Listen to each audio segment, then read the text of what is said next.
Hey guys, Bearded Herper here, just sharing some dietary information about the blue-tongued skinks. I have 3 Indonesians, 1 Halmahera and 2 Merauke blue-tongued skinks.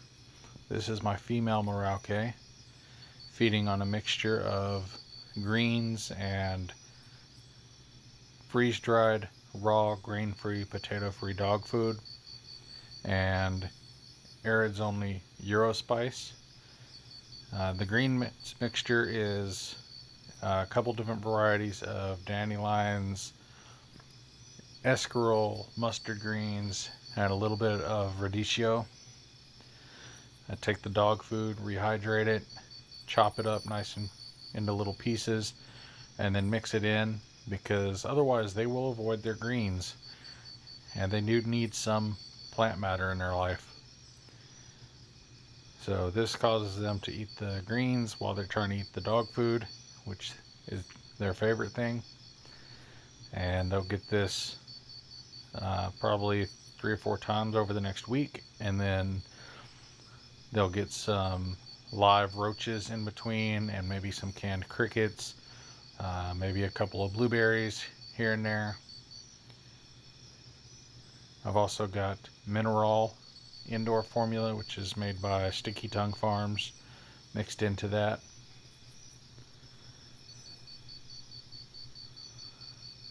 And I've got a new batch of Sticky Tongue Farms Vital, which is their vitamin supplement that I just ordered, is on the way. I'll start incorporating that into their diet as well. Blue-tongued skinks are omnivores, and they can eat a lot of different stuff, so it's good to give them as varied a diet as you can, but you want to take it easy on things that are high in sugar. Fruits are okay occasionally, the right kinds of fruits, mostly berries and that kind of thing.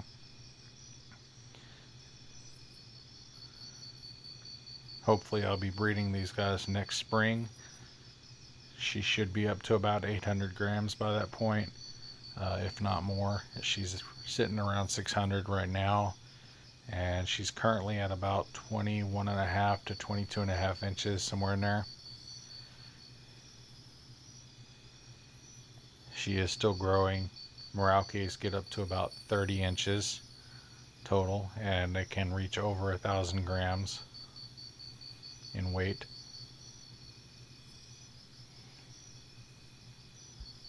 On the right there, you'll see that little white pipe is an exhaust vent, which pulls stagnant air out of the enclosure for a few minutes, a few times a day, which causes fresh air to flow in through the vents on both sides of the enclosure. Moriko's a great eater. She always has been. Fractus here is not as much so. He's a good eater. He eats fine, but he doesn't eat like she does. She will just pack it all in. She'll finish that entire dish, which is about 2.5 to 3 heaping tablespoons of food.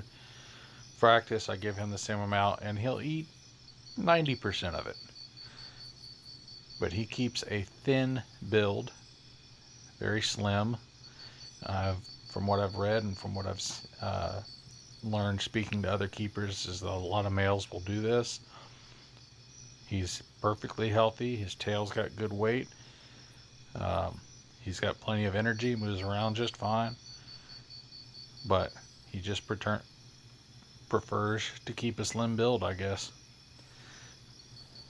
And thinner males, well, slimmer males in most reptiles breed better than heavier males. So that's okay.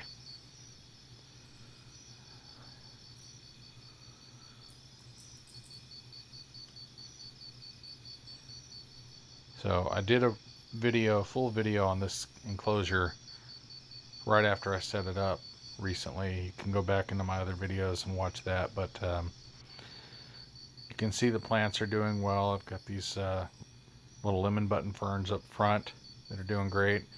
The pothos, of course, is bulletproof, especially that marble queen pothos. You can see new fronds coming up on the dwarf parlor palm.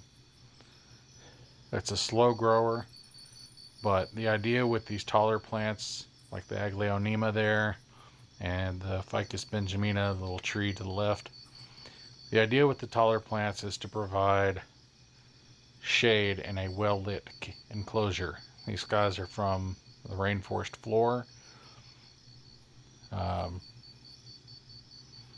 so a well-lit enclosure, but with shaded areas so they feel hidden. Um, Gives them the opportunity for what they feel like is cryptic basking. The basking site is obviously can't be true cryptic basking the way I have it set up, because I can't put a bunch of stuff in front of the heat lamps, especially plants with this kind of height. It would just cook the plants. So, but in any event, the cage is progressing well. Lots of new leaves on most of the plants, and ice pod population's doing well.